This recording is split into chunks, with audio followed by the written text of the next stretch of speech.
Sveiki visi. Tai man norėjau pasilabinti su jumis, kaip laikotės, kaip gyvuojat. Taip pat norėjau padėkoti už jūsų pagalbą. Tikrai daug padedat, gerbėt mane, mylit. Su jūsų dėka išgyvenu, susimoku paskolas.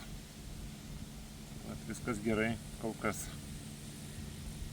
Ačiū labai jums nuoširdus, dėkoju. Ir žinau, kiek jūs dar mane remsit, turbūt jau visiems jau atsibodau visiškai.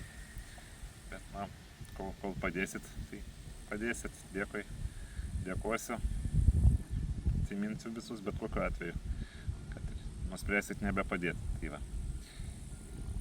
Tai vat, kaip ir norėjau tokį video sukurti, kad tikrai ta pagalba reikalinga šiuo metu, šį mėnesį.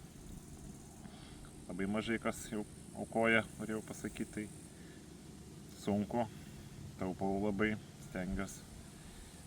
Ir norėjau paprašyti pagalbos didesnės, jeigu įmanoma, jau kas matot, jau kas turit galimybę padėti.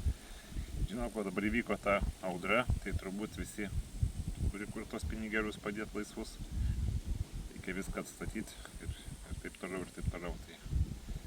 Tai vat tiek, tokį kreipimąsi trumpą į jūs.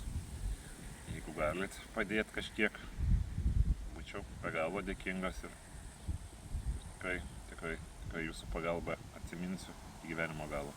Visų, kurie ir padėjo, kurie padės, kurie gal ir nebepadės daugiau. Bet vis tiek tie žmonės, kaip sakoma, bus mano širdyje. Tai tiek, geros dienos. Šiandien pas mus Naujojo Akmenėj gražu, saulė, šilta. Nors su striuke esu, bet ant saulės jau žiūriu, tuoj bus karšta. Tai teks paprašysiu, kad nurengtų. Tai va. Ačiū jums. Laimingai.